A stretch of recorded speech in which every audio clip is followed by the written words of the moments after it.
We'll let you get caught up in discussion. Welcome to the meeting. I'd like to call the meeting to order, and we'll all join in close the flag. Allegiance to the flag of the United States of America and to the republic for which it stands, one nation, under God, indivisible, with liberty and justice for all.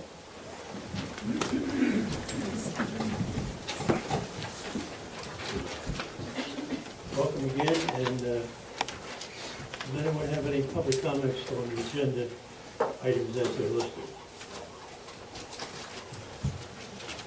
If none, You have somebody right there. I'm sorry, go ahead. What's this authorization to demo the Ridge Valley Road property? Can I have your name, sir? Chad Davis, 2315 Finland Road. Chad Davis. Thank you. The Township Public Works put together a quote to demolish the building out there, Ridge Valley Road. Because we have other buildings that we can utilize, just one less building. Why don't you sell them? Sell it? One of the reasons that we probably wouldn't sell it is always up to the Board of Supervisors, but it's, we want to preserve 30% of our open space, and it's some money that is for open space. It just doesn't make sense to pay money to demolish a building that if you're not using it, sell it. Why should we, as taxpayers, have a burden of property that we're not using? The estimated cost is about $2,500. Demolish the building. You may, if I may. We had just about 6-8 years ago, we had a tenant, we tried to rent it, and we had an issue with the noise and stuff with the neighbors. So that didn't go over very well, so we got rid of that. The small nature of the property, I don't think it's worth selling it. The property's worth more. Because you're gonna have it, then you're gonna have an issue with somebody else.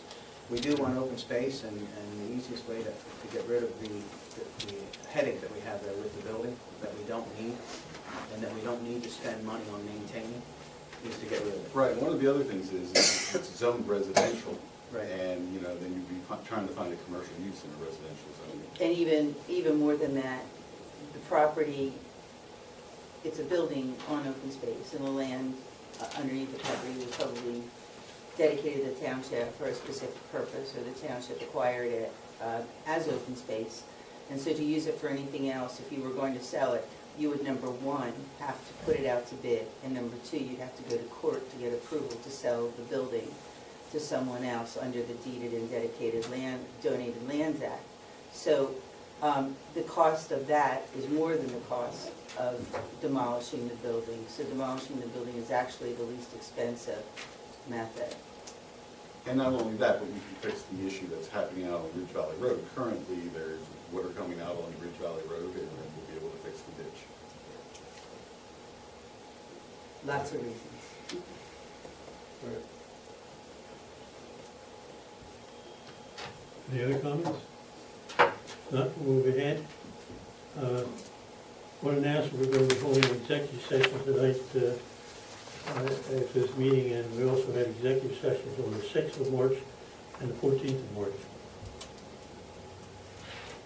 Next on the list is a consent agenda. I'll entertain a motion for approval of the consent agenda as presented. I'll make the motion. I'll second it. Okay, moved and second. All in favor? Aye. Ayes have it. Confirmed appointments, we have none tonight, so we'll go right into committee reports. Planning Commission. Good evening. How are we doing tonight? Chris? All right.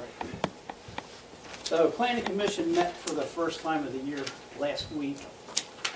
First item of business was the reorganization. We voted to keep the same configuration.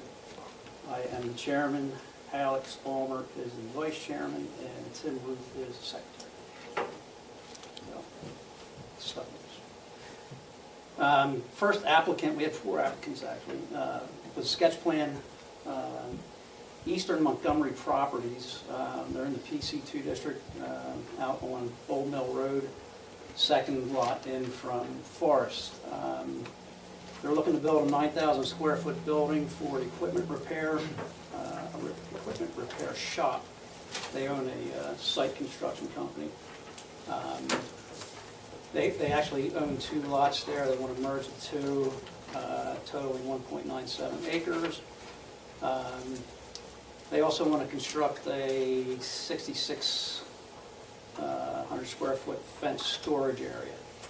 Now, at face value, it's larger than what the use would allow, but there's some caveats within the zoning that could possibly allow him to have that large of a storage area, fenced storage area, and I guess you guys are gonna hash it out with Greg here and see what they can make work. So we were on board with that as well.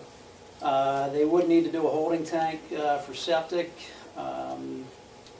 They would also need an agreement if septic ever comes down that road, that would be in the... Chris, are they accessing off of Old Mill? Yeah. Yep. So it would be on the 309, the old 309 side coming in from Forest.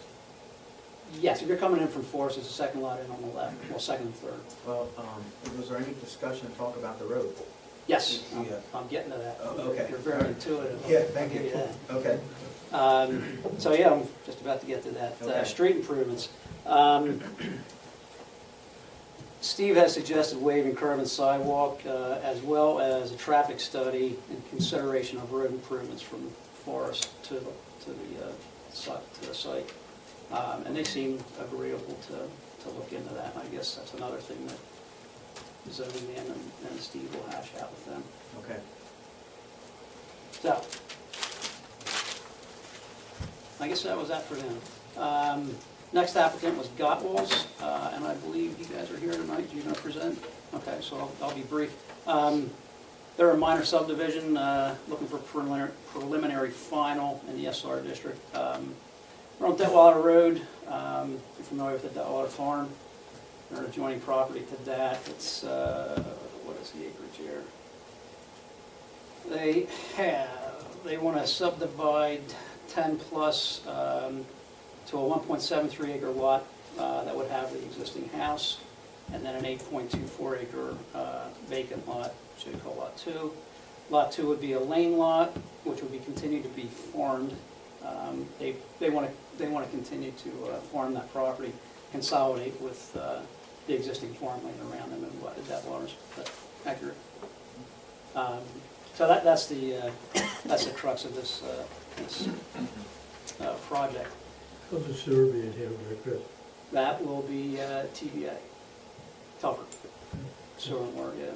So they have their apps in place and whatnot for that. The curb and sidewalk, we agreed to waive, but we're looking to throw in a caveat there.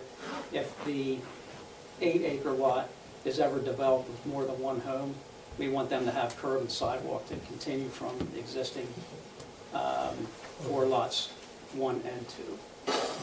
If they don't develop that, then we're not looking for any curb and sidewalks, and they're willing to pay the fee on the road.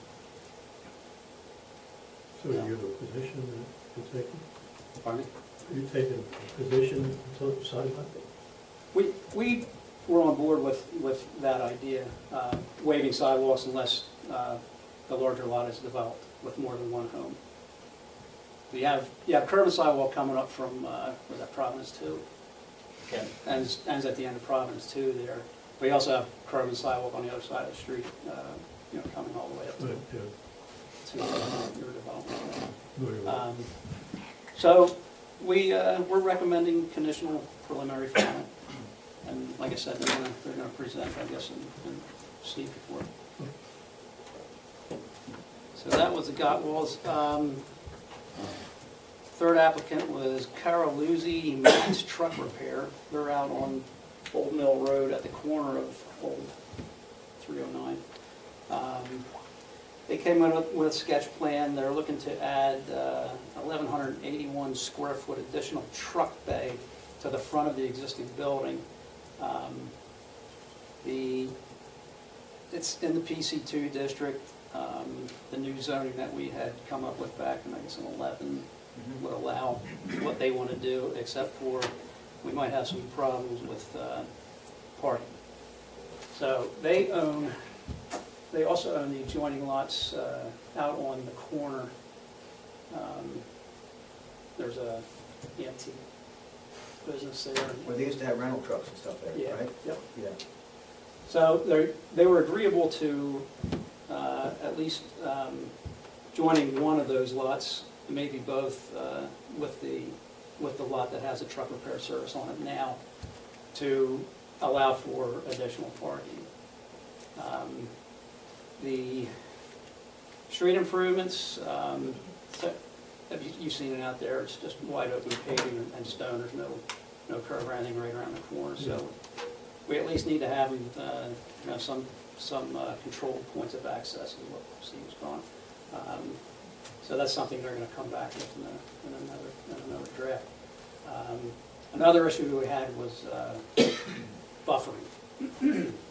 And I forget what we actually came up with. There was a lot of discussion about it.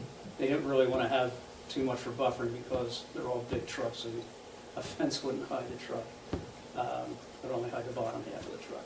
So they're going to start working on that and hashing out some type of buffering situation for it.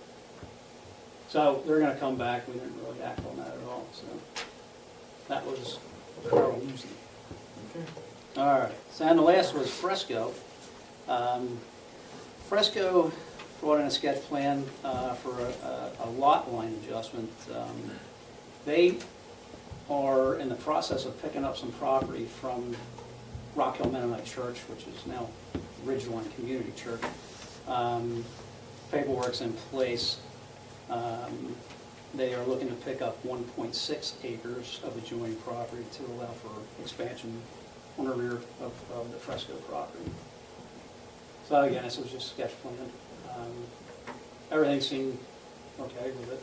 PC and engineering didn't have any problems with it. So they're gonna move forward, I guess, and come back.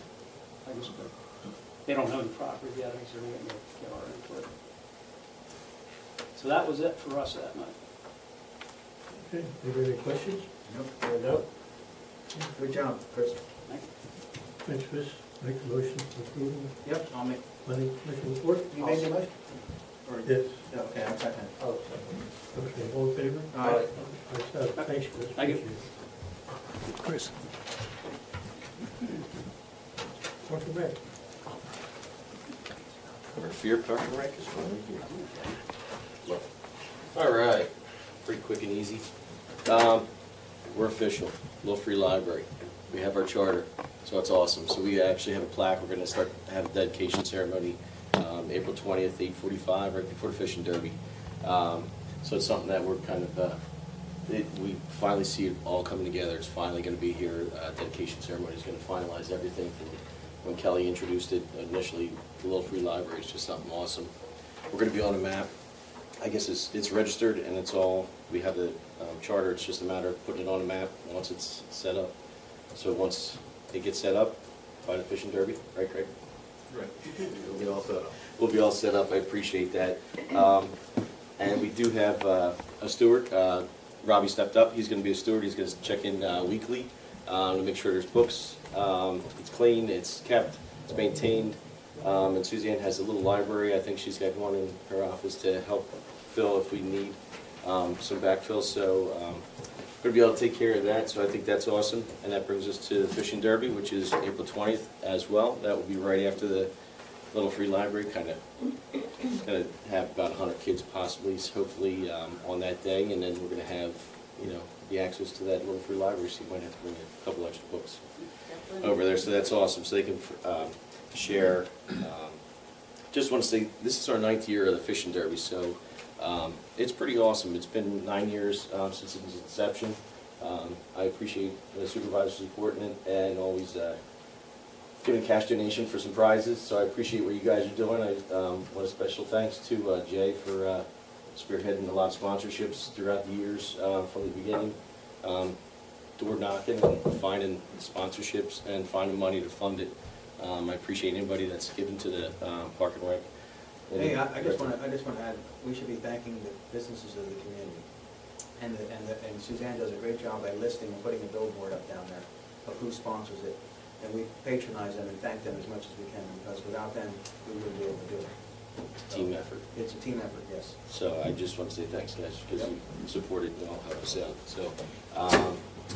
So we're official, let's see, and then that brings us to, let's see, we got the Fishing Derby. We got August 24th, we actually have our movie in the park night. It's going to be at 7:30. It's a Saturday night, and we're not sure of the movie yet. We're still working on that as it gets closer. So that'll be in the works, that'll be coming out. And this year is our September's Fest's 25th year anniversary. So we're going to try and make it a little bit bigger, better, and more awesome. Clarify that, Dave, because a lot of people might be confused. It's really 24th year, but it's a 25th September Fest. Abby started this before they actually started recording. So there's the clarification. It's the 25th. Walked me into If you that ask one. Abby, it's the 25th September Fest. Yeah. Okay. So we're going to try and make it a little extra special, because Abby's put a lot of time and effort over the years, as well as everybody who's contributed. So it's just a huge, undertaking. Everybody that comes out and helps and volunteers for the day. It's a full day. So it's appreciated for everything that everybody does in the community, and it's free for everybody, minus the food. So it's a break-even kind of day. So we have a lot of good things going on for the kids. A lot of smiling faces, a lot of kids smiling. The only thing I'd ask is if we could possibly get maybe an hour or two after the guys are working on the road to maybe get some lower areas filled in with dirt, possible? Just mark where you want it. Perfect. That would be awesome. I appreciate that. And then I'll just kind of give you a little map or whatever if we have some notes. And I think we have I just want to introduce Maggie Oliver. She's going to be our, I've talked about the Veterans Memorial, and we're trying to do some work as far as revamping it, revitalizing it. So Maggie Oliver is one of our Park and Rec members. She's going to actually be the liaison between the Township, Park and Rec, and Fred Dice Road, Alan Grubb, and Charlie Genst, the founders of the Veterans Memorial. So give it to Maggie. Thanks, guys. Hi, nice to meet you, those of you that I have not seen before. So just wanted to give you a brief update. And Park and Rec is really excited to revitalize this project. As some of you know, Fred, Charlie, and Alan were instrumental in the project 10 years ago. And we kind of hit a lull, and we want to reach out to the community and get the names of any veterans who have been residents of West Rockhill Township, past or present, doesn't matter, so that we can add their names, get a new plaque, add their additional names to the Veterans Memorial. So that's what we're looking to do right now. Our goal is to get 39 additional veterans' names. To date, we already have 10, 6 of those just since the beginning of this month, so we feel like we're off to a really good start on that. We have the spring newsletter coming out shortly, has an article, has the forum in it, and along with some other avenues, we're hoping to gather those names so that we can get a new plaque, new names cast on there to honor these veterans who have lived in the township. If you have a neighbor, family member, anyone that you might know, there is the form on the township website under the Park and Recs link. Please go. I have a few forms with me, but we would like to get this rolling and get those new names on so that we can honor it. It's a beautiful structure, and so we'd like to include everybody.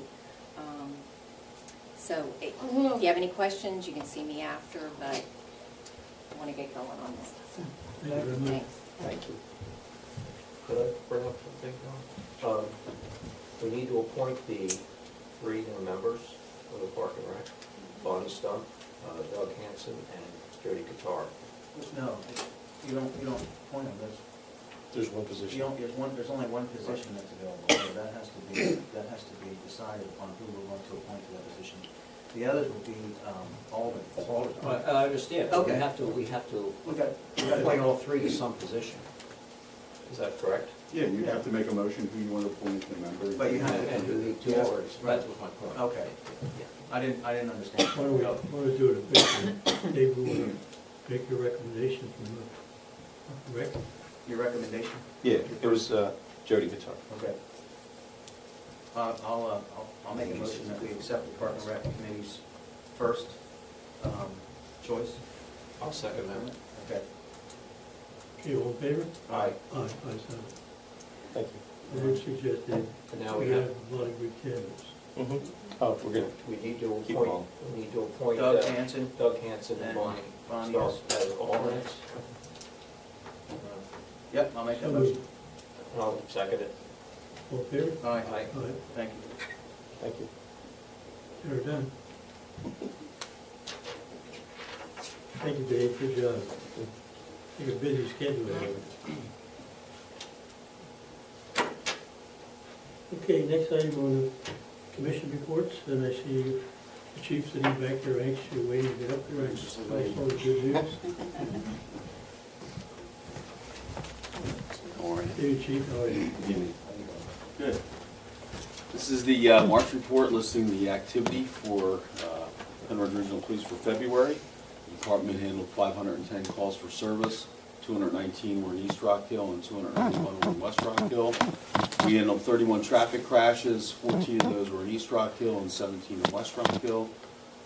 16 were reportable crashes and 15 were non-reportable crashes. We handled 4 Part 1 crimes and 36 Part 2 crimes. The crimes in West Rockhill as follows: 1 theft report, 2 possession of heroin, 2 fraud cases, 3 disorderly conduct cases, 2 criminal mischief cases, 2 harassment cases, 1 public drunkenness case, 4 ordinance violations, and 6 dog law violations. In East Rockhill, the crimes are as follows: 1 rape by force, burglary no force at night, 1 fraud, 1 open lewdness, 1 sex offense against a minor, 1 underage drinking, 1 disorderly conduct, 5 possession of marijuana cases, 1 weapons violation, 2 harassment cases, 1 trespass violation, and 1 dog law violation. And the charges filed in March, we had 2 charges for possession of heroin, 2 charges of possession of marijuana, 2 charges of possession of 4 charges of possession of drug paraphernalia, 1 charge of theft, 1 charge of receiving stolen property, and 2 charges of disorderly conduct. And officers conducted 225 traffic enforcement details, 36 of those on Old Bethel Pike, issuing 16 verbal warnings, 65 citations, and 54 written warnings. And officers conducted 258 business checks. The Upper Bucks Motor Carrier Safety Enforcement Team was out. In Hilltown, they had 12 inspections, 14 violations were noted, 4 out-of-service violations, and 1 driver was placed out of service. So that's the police report for February activities. Did you have any questions as well? I have none. One thing to mention real quick, your local Pennridge High School basketball team, this is outside my report. They are playing the state championship on Saturday against Kennedy Catholic out of District 10, which is Lake Erie area. So this is the first time Pennridge High School basketball has been there. And we're excited, yeah. They had a couple buzzer beaters, and so we're excited.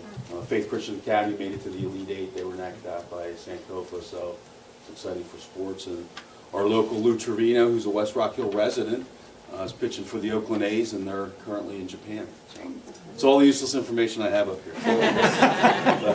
Former Pennridge Little League baseball player. Tell us more. Oh yeah, former Pennridge Little League baseball player. Yeah, that's right. Lou Trevino was. Who's gonna win March Madness? Ugh. I'm doing my bracket. My bracket's done. I picked Duke. Everybody will.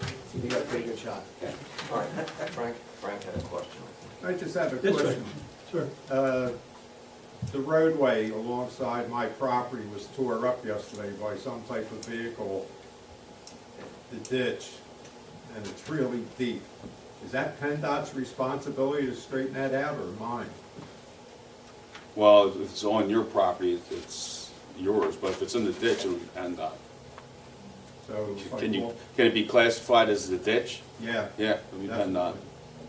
So just call them up and report it? You can. Or you can call, or stop by the station and call, let us call, email. Someone had a comment, one of the residents last month, and I don't see her, she had an issue with Old Bethlehem Pike, Bethlehem Pike. Yeah, Hope 309. Yeah, Old 309 with the potholes and issues with the speeding vehicles on 309 and the vehicles speeding in the center there. So we didn't contact PennDOT regarding the potholes. I did see him out there today Did you? with that machine that they have. I was gonna ask you. So we emailed them, Greg was CC'd on that email, and, we have a pretty good contact with PennDOT, and, Okay, but let me email them for you. all right, just call you up, give you the. Call me up, leave it with the secretary or whatever, and then I'll Okay. email, and we'll start an email chain. All right, thank you. Yep. Okay. Thank you. Thanks. I'll make a motion to accept Rob's report as I'll presented. second. So moved. Thank you. All in favor? Aye. Thanks, Chief.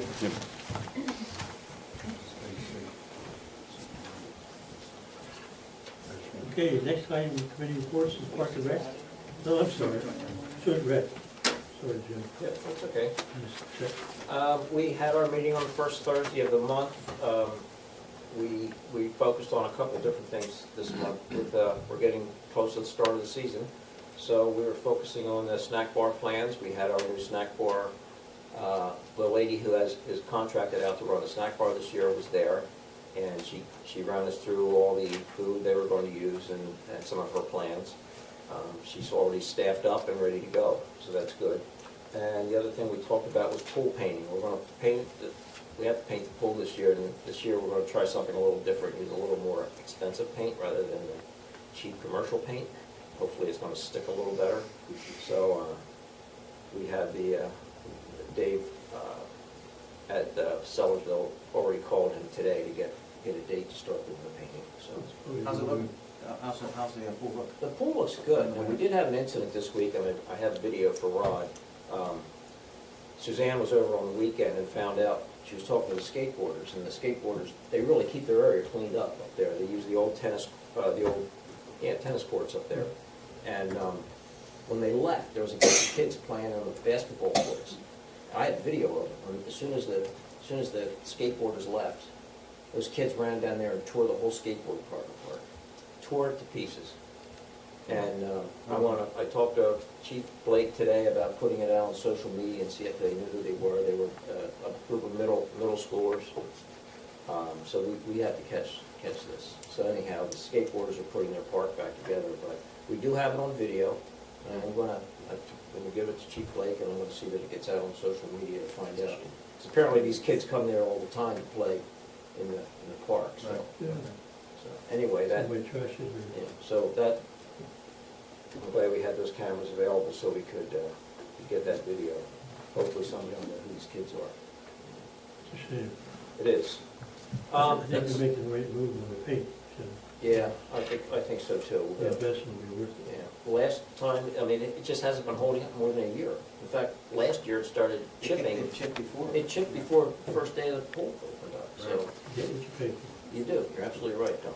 So we're gonna go with a little higher price this time, so we'll see what. That's all I really have for this evening. Okay, thanks. I'll move for approval. Yeah, I'll make that motion.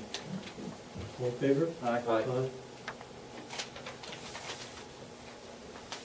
Tax collector's report. Suzanne?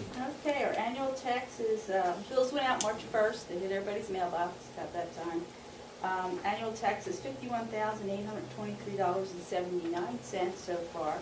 Interims, I've collected $101.75 in 18 annual interims, and $485.55 in streetlight tax. So April 30th is the end of discount, so that's next month.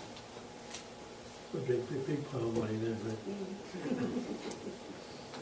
Anybody have a question, Suzanne? No, I have them. Okay. I'll make a motion. I'll second it. Moved and second, all in favor? Aye. Engineers report. Mr. Bello. Hey, thank you, Mr. Chairman. First item we have on the report is the Gottwalls minor subdivision that Chris had indicated we have representatives here tonight. If you could just give a brief overview. Do you have that? Yeah, you got a pen? Yeah, So put the, Good evening, everybody. My name is Estelle Eberhardt with Ira Eberhardt Mentis, the engineers that prepare this two-lot minor subdivision.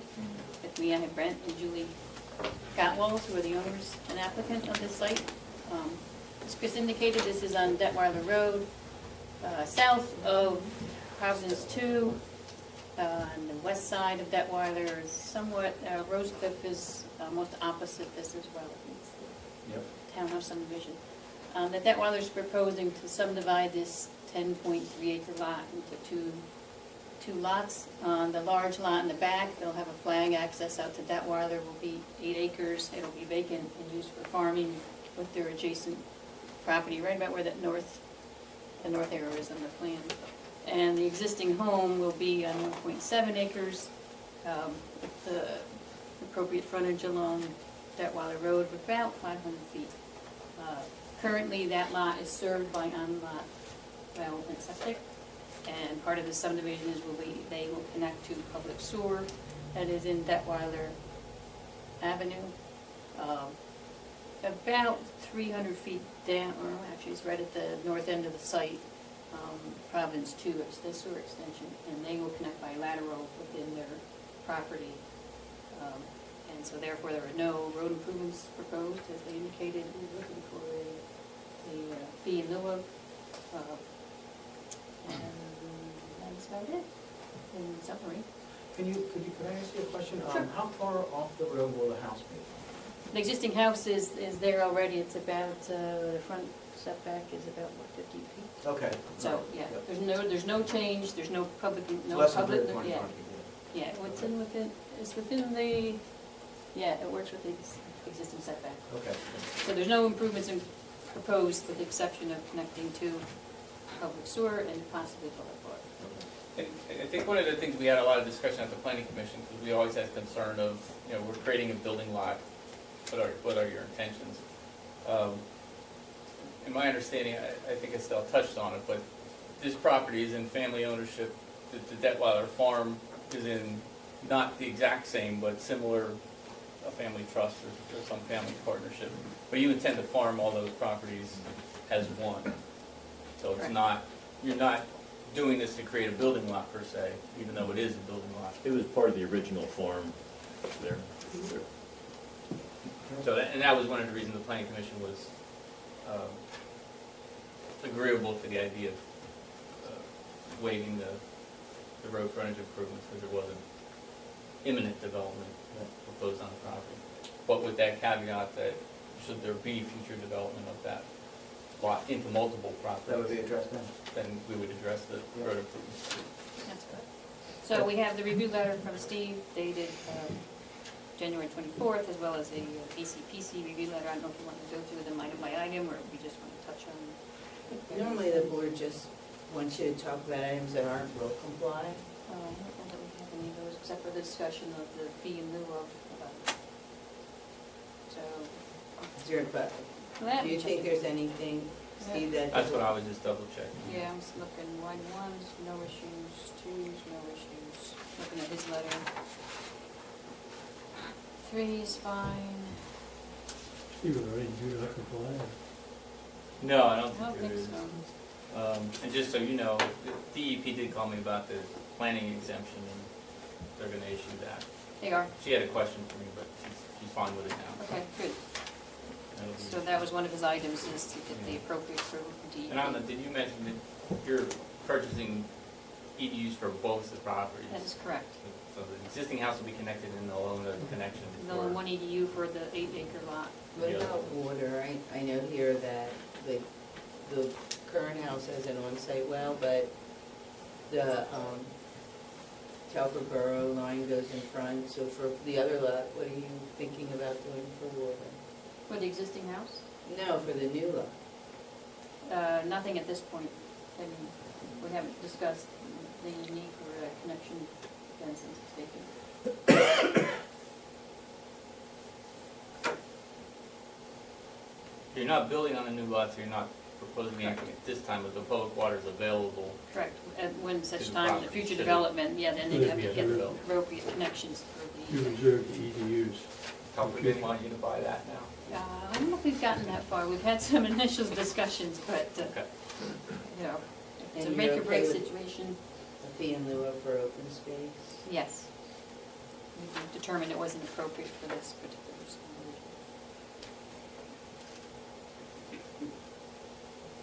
Yeah, there's some other paperwork items, but there wasn't anything that they wouldn't or couldn't comply with. Correct, yeah, so it's mostly plain cleanup notes. And number 13, if the township is agreeable with the waiver of road improvements, then there's no need for the development agreement and an escrow of funds.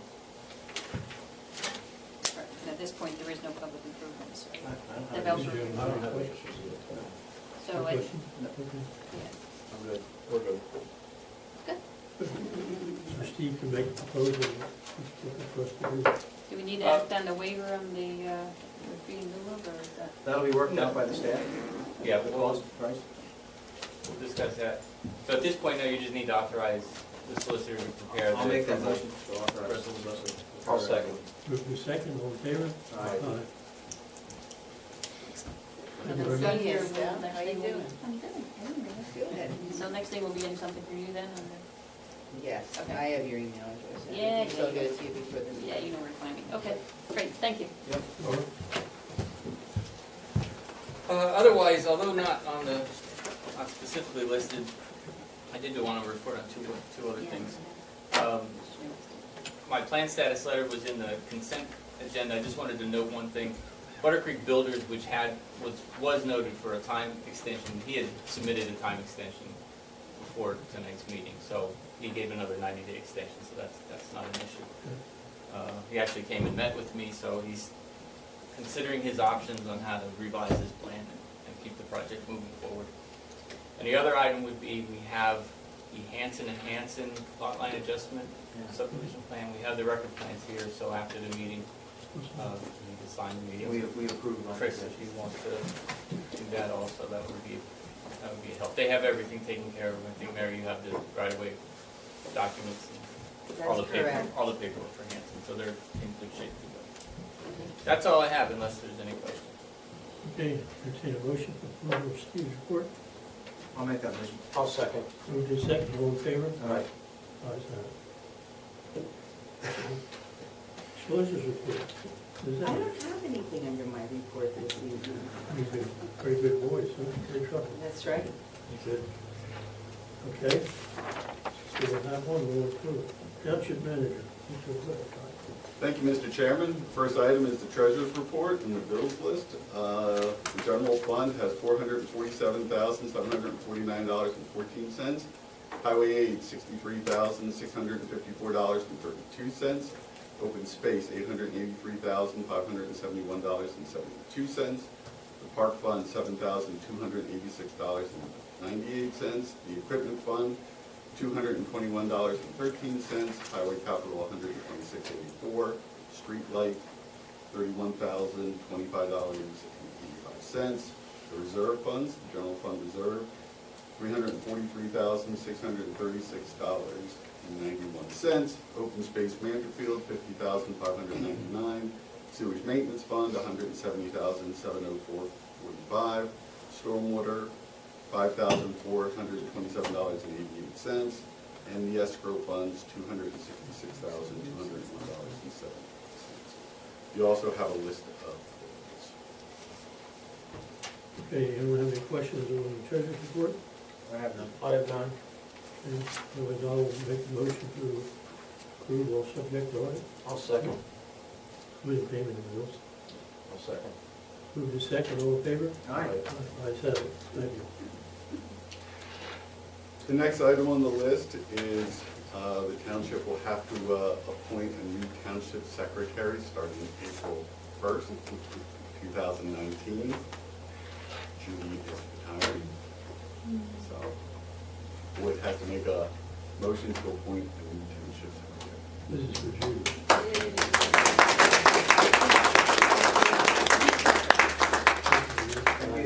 Can I make that motion? Okay, I nominate Greg Lippincott, Township Secretary. I'll second that motion. All in favor? Aye. How's that? Thank you. You're the money man now, so we want to watch you. The next item is appointment of administrative assistant.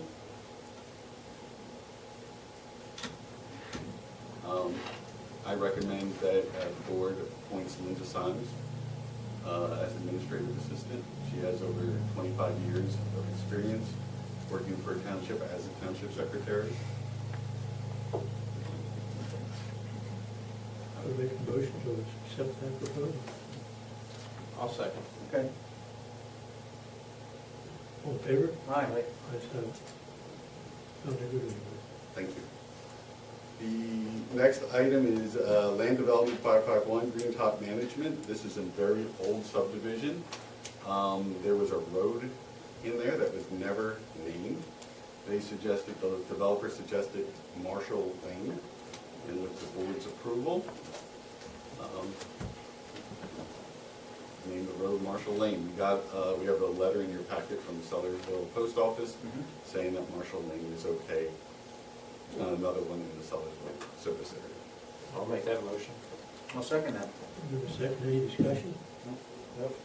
All in favor? Aye. Ayes have it. And the last item is authorization to demo the Ridge Valley property, the former township building.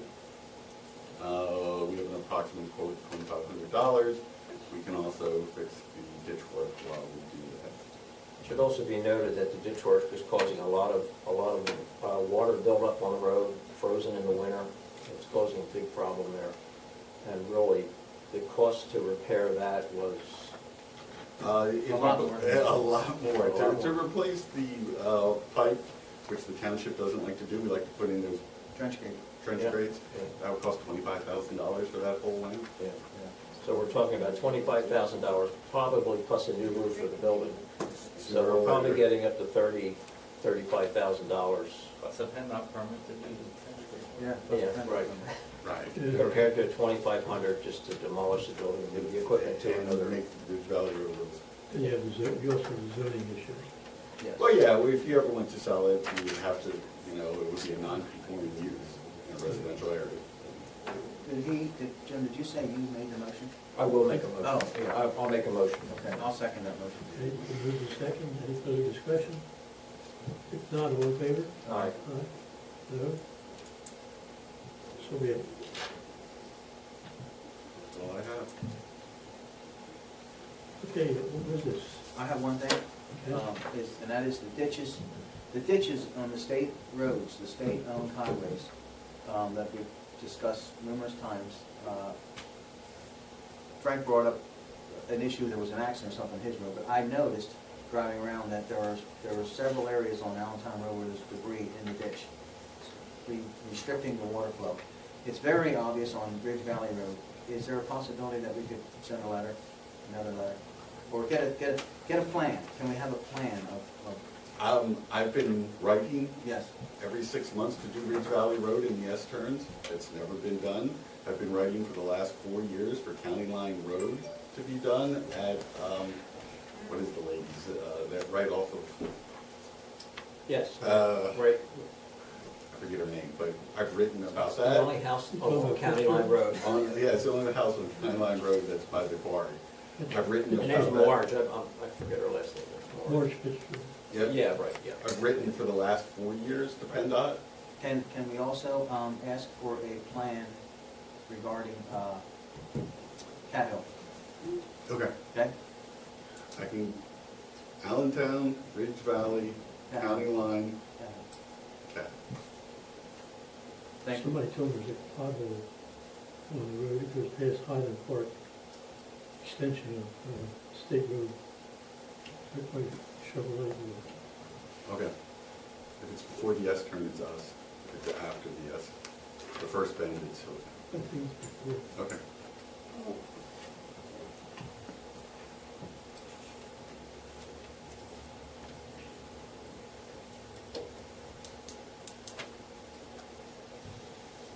Anything else, Craig? No, I don't have anything else from new business. Old business. Or old business, I'm sorry. I just want to mention something. I haven't seen Chad Davis here in a long time. So I just want to say, that last year when we did our bocce ball court at the pool, Chad came over and spent a whole day with me, helping me figure out how to put that thing in, and really, thanks, Chad. I haven't seen you here to publicly thank you before, so. Maybe you just didn't notice me. Not a problem.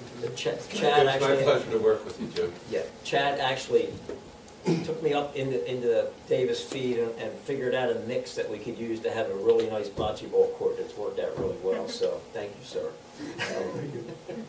That's all I have. Okay. Okay. Have we any new business? I have none.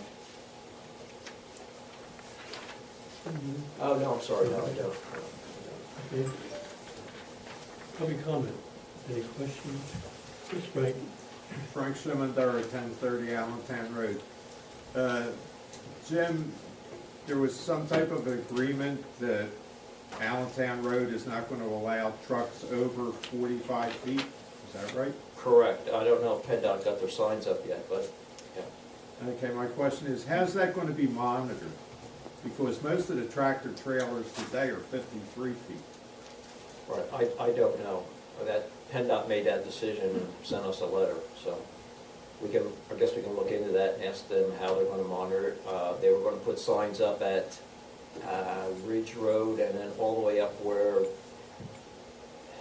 it ends north. I guess that's up near Lehigh somewhere. Right. They never said how they were gonna monitor it. They were just gonna put up the signs that said they would not allow trucks over 45. And what would, Chief, what would that be, police, state troopers, or you guys? Yeah, Chief Blake saw that letter too. So I don't have an answer for you on that, Frank, but we can look into it. Can ask the question. Outside of pains like me reporting them,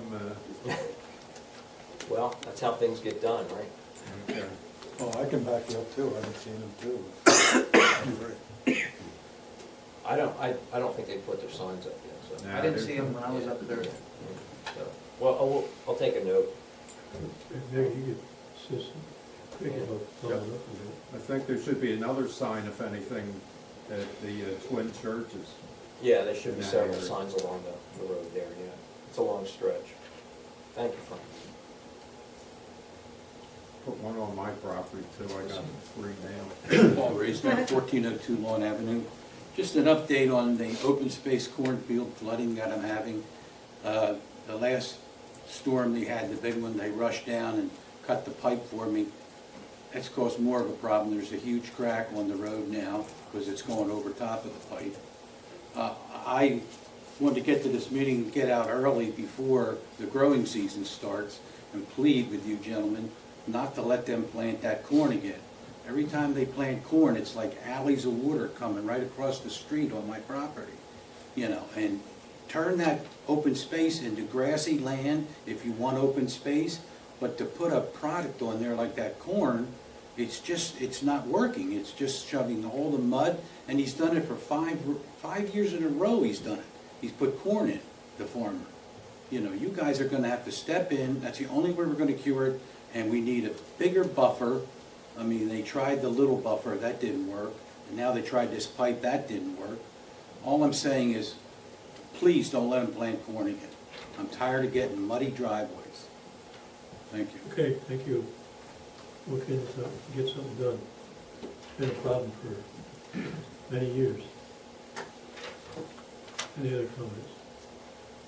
Yes? Hi, Vera Cole, 20455 Upper Rockydale Road. I wanted to revisit the compressor station situation again and see if there had been any more meetings with that group that you have, that you work with down in Adelphia.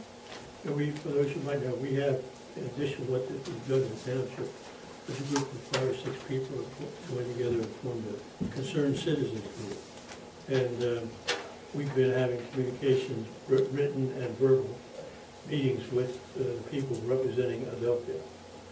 And I can honestly say at this point in time, we've gotten nowhere with them, because the people that meet with us don't know anything about it.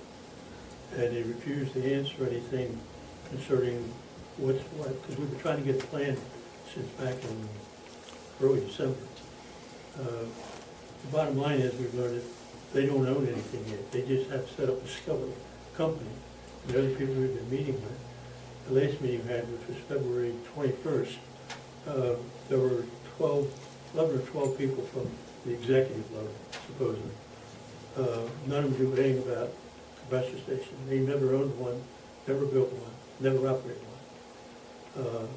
They brought in what I call a hired gun, which was a fellow, young man who worked in not only developing, but building these and operating these stations. And he really, he said he'd done 9 stations, and he couldn't tell us where one of them was. Everybody was in their Fifth Avenue, New York suits, and he was wearing his jeans and cowboy boots. So my guess is he works in pipeline. He knew a lot about the terminology, but no answers. We gave him about 10, 12 new answers, and we've not heard back from him yet. Typically, the experience we've had is when we could write a letter to FERC and complain about it, FERC would get after him and come and meet with us, but never gaining anything. And so FERC closed things down on March 1st, and we filed a letter there at that time complaining about what we had just gone through. So we haven't heard back from FERC yet, and the chances are we're going to hear back from them, but we were quite brutal in our discussion and our comments on it. We're now working on finding out who's really doing the design work and who's going to build it. The thing that's crazy about it, they don't know any of that, they don't have plans, and they're already ordering equipment.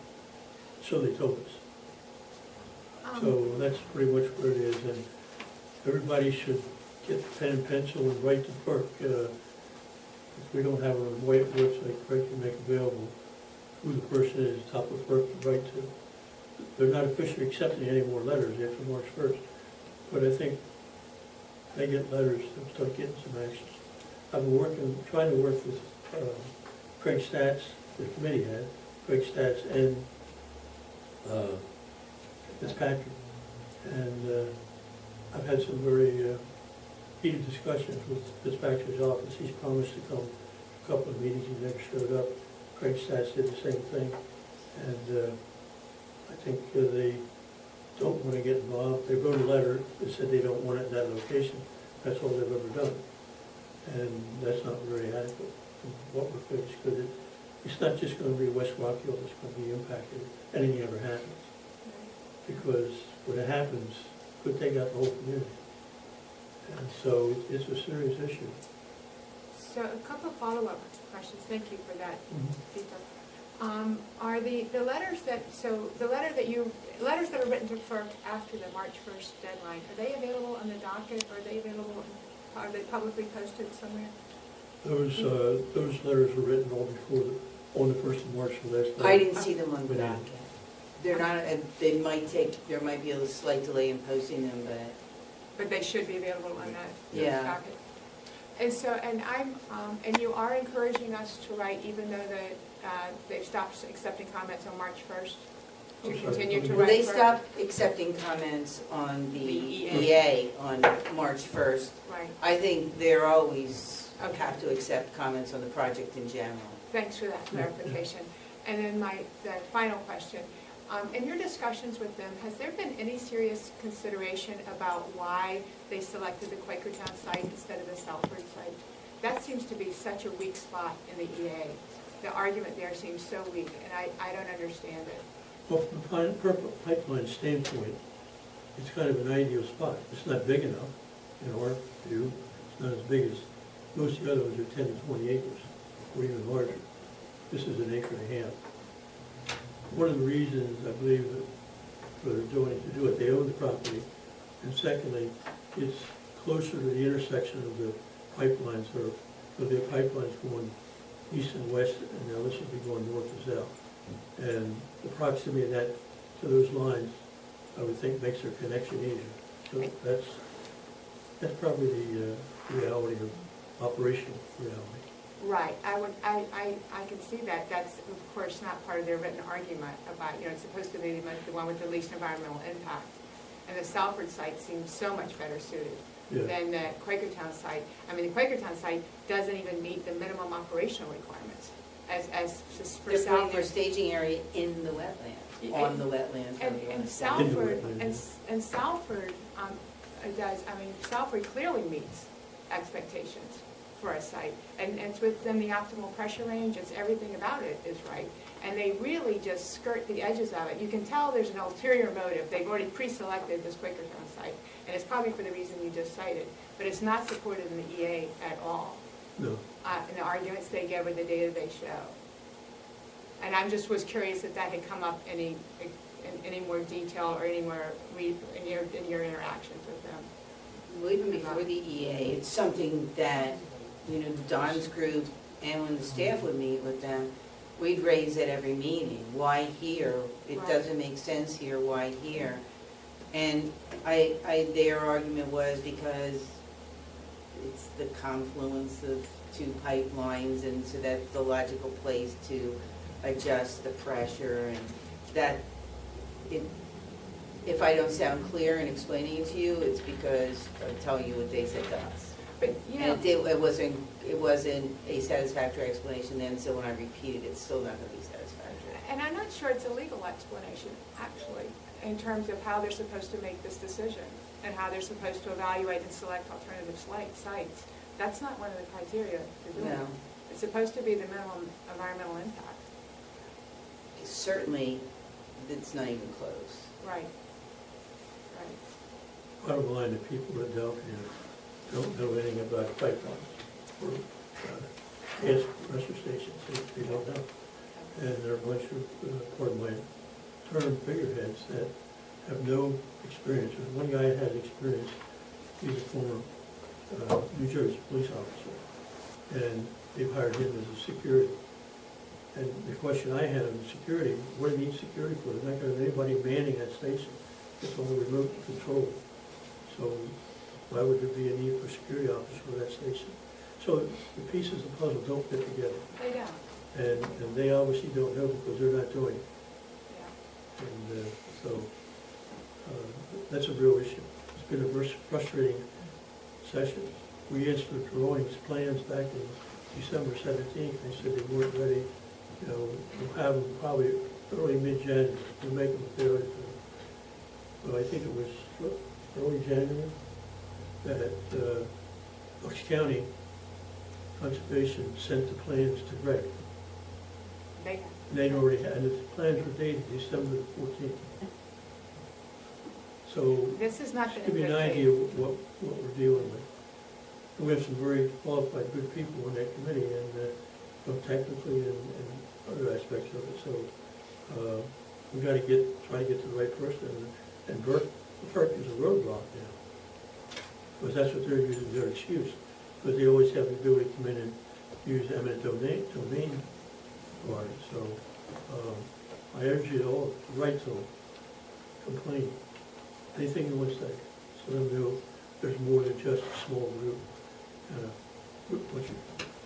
Just Greg and Steve and Mary and the group put together an excellent response. And we had one from this group of similar, not as long, but similar, because they cover a number of items that we will cover. So, and then what we put in March 1st was actually a major complaint letter. So I don't know how they're going to deal with that. And I don't think they necessarily want that to go public. We don't care. So, Cliff Cole, Shoecraft Yes, Road. That being the case, everything that you said, it's very disappointing to me, because I've been coming to all the meetings for the last bunch of meetings. It's very disappointing to me that this topic only comes up during public comment. Is there a possible way to get this onto the agenda until this problem goes away, so we get a report of what's being done, who you're meeting with? And another question is there any reason why you aren't also trying to get a hold of Casey's office? You mentioned Fitzpatrick and Stats. Stats is a state representative. Fitzpatrick, is but there's also Bob Casey. And we're trying to contact Casey, and they don't get any response from us. I've had the same problem. Yeah, so The townships also reached out to Governor Wood. Okay. Well, and I think it's, if you've invited Fitzpatrick to the meeting and he hasn't come, I think that you should be holding him to task for that. Well, I just reminded him that he needs to remember who pays his salary, and we're very unhappy. I completely agree. But can you please add this as a topic of discussion so we don't have to wait for, I'm limited to 3 minutes or whatever it is, or whatever. This is like one of the most important things that's happened to this township.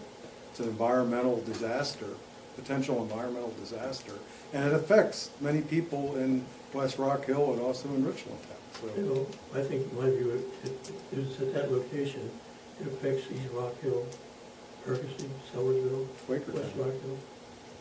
I'm sorry, missed your name. Cliff Cole, Sioux Craft Group. I've So commented before. It's a major issue, and the serious frustration is you can't get anybody who wants to talk to you. Well, this is the way that oil companies operate. I understand that the letters that the township submits to FERC are available on the FERC docket, and they're also available to residents if we were to do a right-to-know request. Is there a reason that we can't also post that correspondence on our website? You've got some other great resources up there about Adelphia. It may help people who are new to this topic understand better the issues. Your letters are terrific, the ones that I've read, that's been filed as part of the township. And it would really help residents of this township, I think, if we could see the steps you have taken. I can put Mary's letter, or do you want to put all the documents, which becomes overwhelming? Certainly your document, you represented this board, and why wouldn't that be up on our website? Oh, we could put it up on the website. It's a very well-written. I think you should, because we all put a lot You of have any effort issues into with Mary? No, but I agree with what Greg's saying, that maybe the things that we generate can go on the website. I know it's getting to the point where it's hard to find things in my electronic filing with really good organization because of the volume. I don't want to like bury it, the needle in the haystack, put the important documents up there. which would be the letter. Right. Well, and there's other things that may be important, important, yeah. Right. but- I will say that the last I checked, I think there have been 457 letters written to FERC by people from the community. So we need that to be like, not 1,000, 2,000, which would represent all the adults. So That'd be great, that should be our goal, every single person in the township. Two. But it helps people write letters if they see your letters, what you've written, to state the issues when through. Okay. Tony? Tony, Clymer Avenue. Stand up so we can hear you better. Should I ask the question, I don't know if it's appropriate or not, but could I ask the chief in regards to Adelphia? There was a supposed meeting with Pennridge Police, the fire companies. And can I ask if that meeting was for emergency management or was it for security of the pipeline? We didn't have a meeting. There was? The fire companies, myself, and Don met with Adelphia about emergency management. Yeah. Back in December 17th. Okay, because there was an email that I believe I saw that was in regards to Pennridge Regional, or the police department, that's why I was asking. It might have been, I might have been wrong, I'm sorry. It might have been, no, it would have been Pennridge, I guess. Okay, that answers that. Anyone else have a question? I know you'd all like to comment. You never really did answer my question as to whether you would make this a permanent item out of the agenda until. I thought he said yes. Oh, I thought you He said did yes. say yes. Okay, Yeah. I wrote it down. my apologies, my apologies. Yes. Okay, thank you. Yes, ma'am. Marilyn Vogel, Finland Road. Has Could you stand up, please? has Adelphia said why they would not do an environmental impact statement? They didn't say why they wouldn't do an environmental impact statement, but an environmental impact statement is enormously more expensive than an environmental assessment. So I think we all know why they don't want to do an environmental impact statement. The goal is to try and get FERC to mandate that they do an environmental impact statement. So have they responded to the need for an impact statement? Well, it's been written. No, they how haven't, many I times. haven't seen any response from them. Goes with the park. I mean, it's a waste of time to write Philadelphia. They don't know what you're talking about anyway. But they haven't said they're not gonna do it then, right? Have Well, they refused? did an environmental assessment. I don't know how to say more clearly that they're not gonna voluntarily do it than to simply do something other than that. But can FERC mandate it if they wanted to? Yes, they can. But have they commented on it at all? FERC? Yeah, that's FERC. No. I mean, if they did, it was today or yesterday, and neither Greg or I have seen it yet. Can the West Rockhill Township order can you do your own environmental impact statement? Or, can you get that? I guess you can do anything. The cost, I don't know, they own the property and they probably do it around it, but they own their property. Well, you could And there is do wetlands on their it, property. the environmental impact for the Butter Creek watershed, impact to the Butter Creek watershed and whatnot. It doesn't go that way. The problem we have, It's right, it's within, it's right near there. Yeah, but Butter Creek goes that way. This goes that way. I don't think so. I think that it's close enough to the watershed that any pollution that's generated Okay. by its station Well, we can affects look the at that. Butter Creek watershed. That's pretty irrefutable. I'll let Yeah. Steve address this, but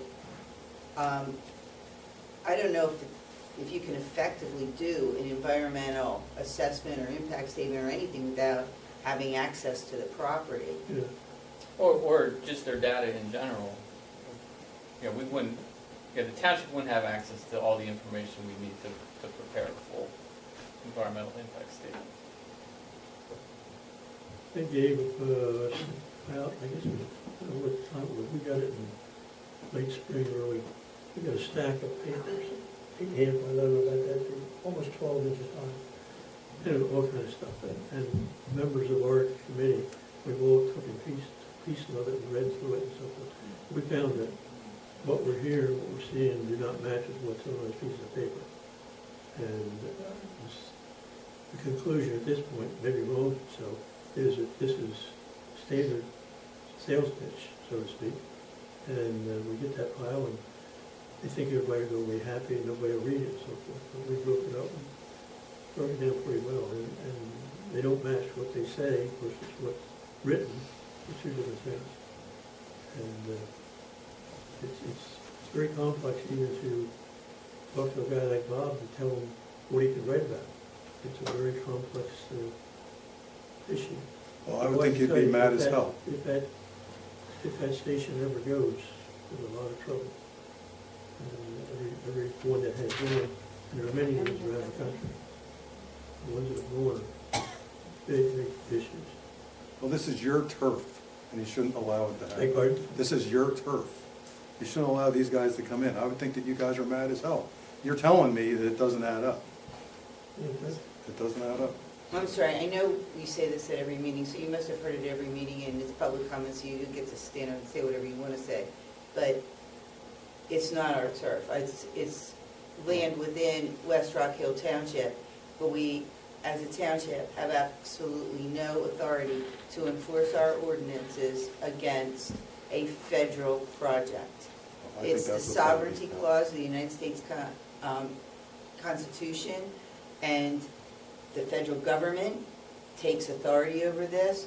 We can make comments, make arguments, plead, kick, stamp our feet, and we're doing all of that. But when you say you shouldn't let them come in, I don't want anybody to watch this on tape and think that the township has the option of just saying no to this project, or it would have done that months ago. Okay, well, I don't mean to imply that you're doing nothing. I'm not saying that. No, I'm just saying that what Don was saying, that there's these papers that don't add up with what they said, I would just think that that would make you mad as hell, as a township supervisor. We're trying to control the temper. We have, Maybe, but maybe we get even. Okay. At least that's our attitude. I can tell you that in that stack of papers, there's a section that talks about environmental, and I think there are about 40 pages about the whole pipeline down to Marcus Hill and all the environmental stuff there. My view is they took and stuff out of a book and put it on the forms. There's one page out of all of this, one page relative to Quaker Town Station. One page. And most of us filled up with their language. So I have no confidence that they've done anything. It's very, very frustrating. I mean, we work with any company that comes in and wants to do something, but if you're going to come in our area, there are rules and laws, but as Larry said, the federal activity stuff overrules. I mean, they had a lot of property over by owners. It was opportune when they realized frustration, and they didn't want to have to do it because they're counting on if they have to remember the domain.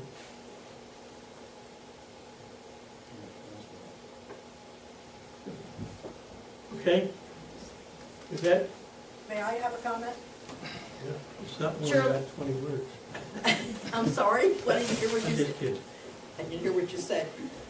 Shirley Mann, Rich Hill Road. I live almost across the street from this proposed compressor station. I just wanted to say a big thank you to Greg Lippincott. He wrote a 7-page letter to FERC, covered every one of our concerns. Whether it helps or not, I don't know, but I thank you for that. I thank you to the supervisors for their input in that letter and to Mary Everly for her input. Also, thank you to Mary Everly for her letter to FERC telling them what kind of a deceitful company Adelphia is, that they sent their plans and maps to the Bucks County Conservation District instead of to West Rock Hill. This compressor station is in West Rock Hill.